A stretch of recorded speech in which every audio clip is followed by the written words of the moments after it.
Buenos días. En este seminario vamos a abordar el tema del ciclo sexual femenino y cómo las hormonas reguladas por el eje hipotálamo hipófisis gonadal influyen sobre el mismo. También vamos a ver las generalidades de la fecundación y un pequeño repaso de los acontecimientos de las primeras semanas. Por último, vamos a ver las características básicas de un control prenatal. Bueno, vamos a empezar por ver algunos puntos que hay que tener en cuenta en lo referente a lo que sucede en las gónadas femeninas, o sea, en los ovarios, en la etapa embrionaria. Las células germinativas primordiales tienen un origen extragonadal y migran desde el saco vitelino embrionario hacia la corteza de la gónada, donde se diferencian e inducen la diferenciación del ovario. Las etapas iniciales de la ovogénesis ocurren durante la vida fetal, que es donde aumentan en cantidad. Los ovocitos, después que están presentes al momento del nacimiento, permanecen detenidos en la primera división meiótica hasta la pubertad. Se estima que están presentes al momento del nacimiento de 600.000 a 800.000 ovocitos primarios, y durante la vida fértil una mujer produce alrededor solamente de unos 400 óvulos maduros.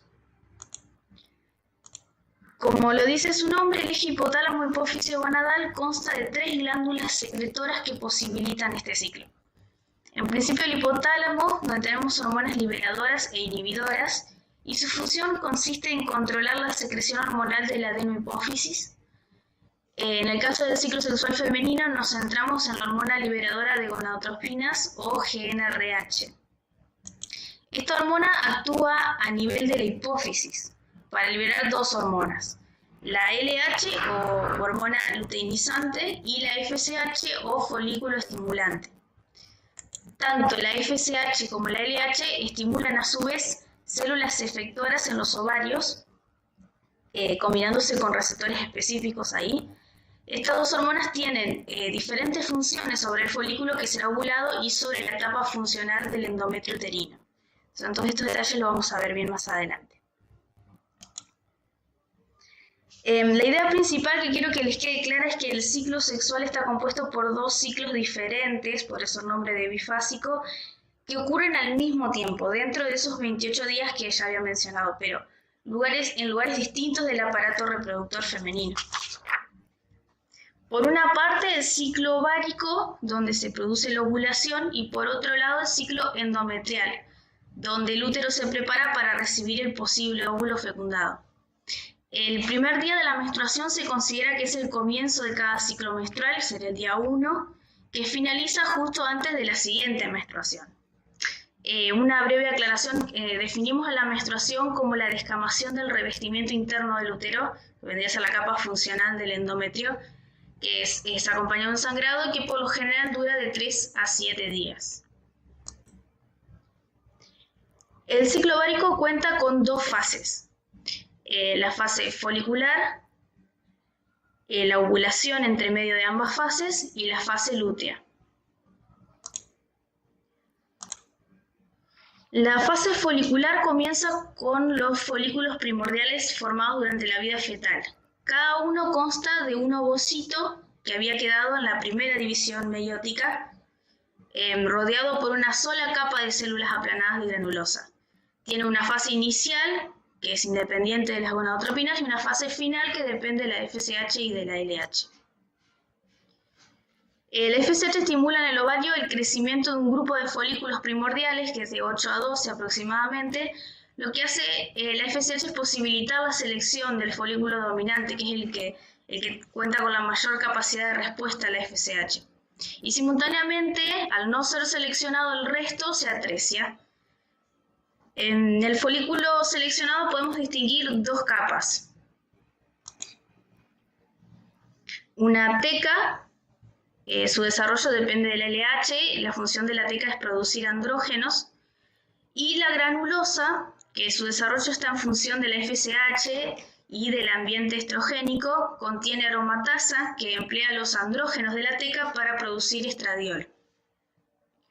Aproximadamente entre los días 5 y 7 del ciclo, los niveles de estradiol se elevan, lo que actúa con una retroalimentación negativa a nivel hipofisiario para la síntesis de FSH.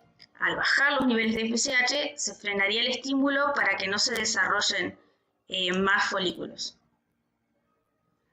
La ovulación se completa, es donde se completa la primera meiosis, pasándose de ovocito primordial a secundario hasta la fecundación, que estimularía de ahí la segunda división meiótica. Todo esto es consecuencia directa del pico de LH que se produce alrededor del día 14. A todo esto se activan las enzimas proteolíticas responsables de la digestión de la pared del folículo. Esto libera el óvulo junto a células de la granulosa que lo rodean y se dirigen hacia el peritoneo adyacente. Ahí el óvulo es capturado por la acción ciliar de las fimbrias y llevado hacia el interior de las trompas. Acá vemos un modelo digital de la fase folicular.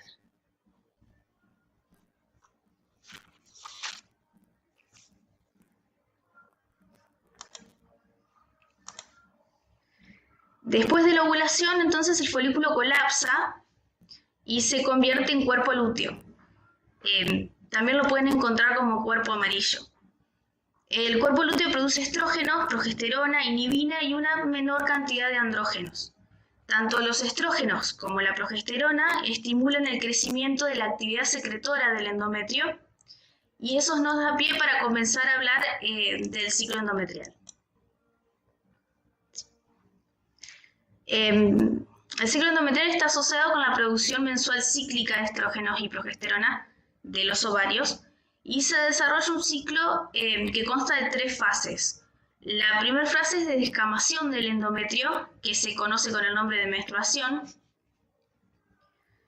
La segunda fase de proliferación del endometrio uterino. Y la tercera fase de desarrollo de cambios secretores en el endometrio. Es el mayor nivel de secreción del ciclo.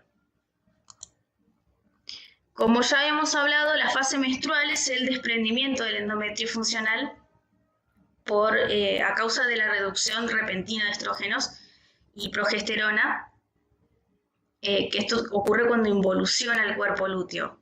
Recordemos que esta fase dura entre 3 y 7 días.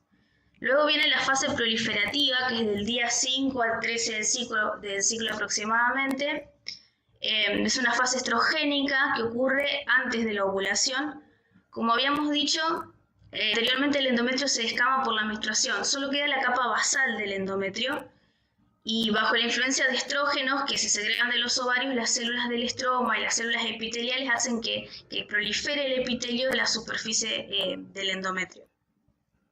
Después, entre el día 14 al 28 del ciclo, ocurre la fase secretora o progestacional. Después de la ovulación, entonces, se secretaban grandes cantidades de progesterona y de estrógenos por el cuerpo lúteo, que producen la proliferación del desarrollo secretor.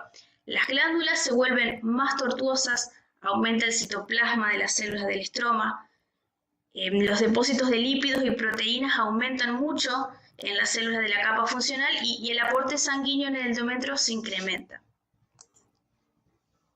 Todo esto hace que el útero esté preparado para el caso que haya una fecundación.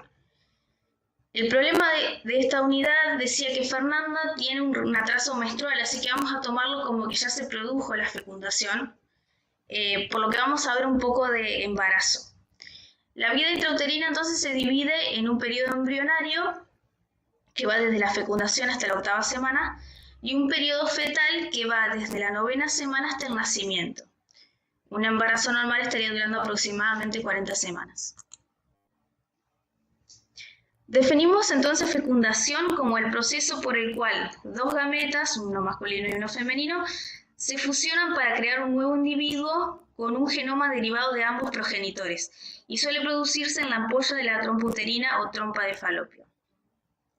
Antes de que un espermatozoide pueda llegar hasta el óvulo, tiene que atravesar las capas de la célula de la granulosa en la superficie del óvulo, que se denomina corona radiada, y además tendrá que atravesar la zona pelúcida, que es la otra capa que rodea el óvulo. Acá tenemos un video donde vemos cómo el espermatozoide, acá, está penetrando la corona radiada y luego la zona pelúcida, haciendo que el óvulo termine su maduración y expulse el segundo cuerpo polar.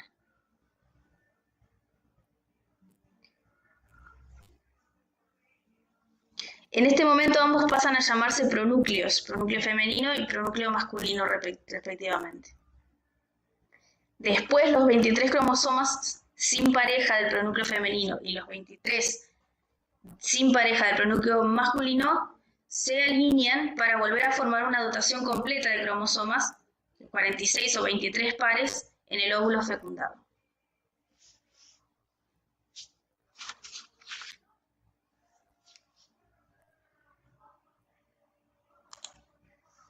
Para repasar entonces, durante la fecundación ocurren tres cosas muy importantes. La primera es que se restablece el número de cromosomas. La segunda se establece el sexo cromosómico. Esto quiere decir que un espermatozoide que porta un cromosoma X produce un embrión femenino y un portador de cromosoma Y produce un embrión masculino. El tercer hito es el inicio de la segmentación o división mitótica. El óvulo fecundado pasa a llamarse cigoto en esta etapa y empieza sus divisiones mitóticas. Estas células se vuelven cada vez más chiquitas en cada segmentación y se conoce como blastómeras. Estas células son totipotentes, o sea que son capaces de generar un embrión completo. Esto da inicio a la primera semana de gestación.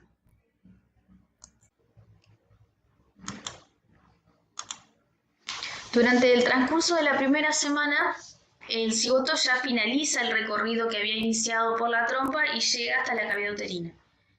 En el transcurso de ese viaje va experimentando algunos cambios. En el día 2, o sea, las 48 horas después de la fecundación, el embrión ha sufrido una segunda división, por lo que ahora se compone de 4 células. En el día 4, unas 96 horas después de la fecundación, el embrión sigue dividiéndose, pero de manera homogénea, y sus células comienzan a compactarse y forman una mórula. Estas células ya no son totipotentes, sino pluripotentes. Esto quiere decir que no pueden generar un organismo completo, pero pueden dar lugar a los tejidos de las 3 capas embrionarias que vamos a ver después. Esa mórula comienza a llenarse de líquido, lo que desplaza a las células, a grupos de células, y esto va a dar lugar a 2 estructuras. En el día 5, el embrión pasa del estadio de mórula al de blastocisto. El blastocisto está formado por una masa celular interna o embrioblasto, que es un grupo de células muy compactadas que va a dar lugar al feto, y una capa de células compactadas también, pero externas, que es el trofoblasto. La cavidad interna está llena de líquido, se había llenado de líquido en los días anteriores, se denomina blastocele. Al día 6 aproximadamente, el blastocisto aumenta considerablemente su tamaño y se produce una eclosión, donde se libera de la zona pelúcida que traía desde la ovulación y se encuentra con la necesidad de implantarse el útero para poder continuar su desarrollo. A la segunda semana se la conoce como la semana de los pares, ya que las estructuras que estaban formadas todas se dividen en 2. En el día 8 entonces el blastocisto está parcialmente incrustado en el endometrio y las estructuras, como habíamos dicho, se dividen en 2. El trofoblasto entonces se divide en citotrofoblasto, que es la capa interna, y en sincitio trofoblasto, que es la capa externa. El embrioblasto se divide a su vez en 2 láminas, el hipoblasto y el epiblasto, formando el disco germinativo bilaminar, 2 capas bilaminar. Las células epiblásticas dan origen a la cavidad amniótica y las células lipoblásticas dan origen al saco vitelino primitivo. Al final de la segunda semana comienza una muy primitiva circulación placentaria. Del día 9 en adelante, el blastocisto ya está sumergido profundamente en el endometrio y continúa el proceso de placentación hasta llegar a lo que conocemos como la placenta madura. Durante la tercera semana, el epiblasto se invagina, o sea que, como estamos viendo ahí en la animación, se pliega hacia adentro para formar el disco germinativo trilaminar, que va a constar de 3 capas: el endodermo, el mesodermo y el ectodermo. A este proceso de invaginación se le llama gastrulación. Es el comienzo de la diferenciación de todos los tejidos y órganos que va a tener después el feto. El trofoblasto desarrolla a su vez las vellosidades primarias que van a dar origen y va a seguir desarrollando la placenta. Las vellosidades son estas estructuras que se ven acá. En esta semana también ocurre que aparece la línea primitiva para formar la notocorda. Es el eje central que sirve de base para el esqueleto axial. La notocorda es una columna de células que se forma a partir del nódulo primitivo y avanza en sentido craneal, como se ve en la animación, hasta la placa notoprecordial, que cierra la comunicación entre la primitiva cavidad bucal y la faringe, y junto al ectodermo forman la placa neural, de la que después se va a desarrollar el sistema nervioso.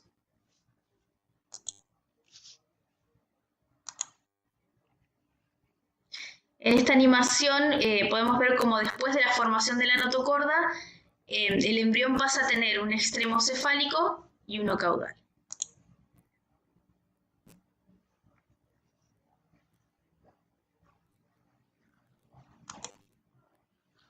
A partir entonces de la 4ª semana y ya hasta la 8ª, el embrión empieza a desarrollar los futuros órganos y aparatos a partir de cada capa del disco germinativo trilaminar. Y se produce, como se ve acá, un plegamiento cefalocaudal.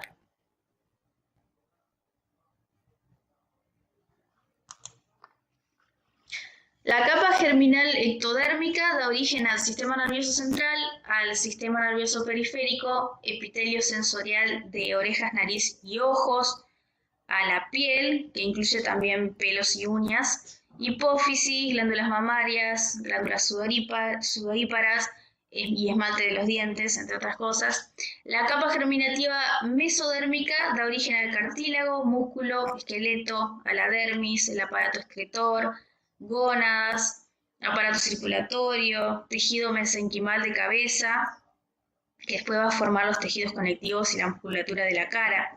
La capa germinal ectodérmica da origen a epitelio de revestimiento de todos los tractos respiratorios, gastrointestinal, origen a vejiga de las glándulas tiroides, paratiroides, hígados y páncreas, entre otras cosas.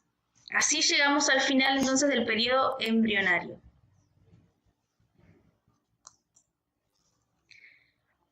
Por otro lado, y siguiendo con el problema de Fernanda, en la parte donde los amigos le recomiendan que haga una consulta, nos pareció importante que pudieran asociar todo lo que vimos hasta ahora y lo que ya han visto en otros seminarios y prácticos con la importancia de la promoción de las prácticas de cuidados en el proceso del embarazo, todo a través de un control prenatal. El objetivo del control prenatal es lograr que el mejor estado de salud posible, no solamente del bebé y de la embarazada, sino de toda la familia, al fin de alcanzar las mejores condiciones durante el embarazo. Para esto debemos saber que el control prenatal tiene que cumplir con 4 requisitos básicos. Tiene que ser precoz. Esto quiere decir que la primera visita debe efectuarse tempranamente, en lo posible durante el primer trimestre. Esto permite la ejecución oportuna de acciones de promoción, de protección y recuperación de la salud en caso de ser necesario, que constituyen la razón fundamental de este control, para la identificación, sobre todo para la identificación temprana de los embarazos de alto riesgo. Debe ser periódico, y con esto nos referimos a la frecuencia de los controles prenatales, que varía según el grado de riesgo del embarazo, pero para la población de bajo riesgo sabemos que se requieren al menos 5 controles. Debe ser completo. Esto significa que los contenidos mínimos del control deberían garantizar un cumplimiento efectivo de estas acciones que ya había mencionado, de promoción, protección y recuperación de la salud. Además, los controles deben ser de amplia cobertura. Esto quiere decir que el alcance debe alcanzar al mayor porcentaje de la población posible, Lo ideal sería, por supuesto, que abarque a todas las embarazadas. El objetivo final del control prenatal no es solamente vigilar el crecimiento y vitalidad de un feto, es también poder tener la posibilidad y las oportunidades de brindar contenidos educativos que estén dirigidos a toda la familia, en cuestiones de cómo cuidar la salud durante el embarazo, pero también después, una vez que nazca el bebé.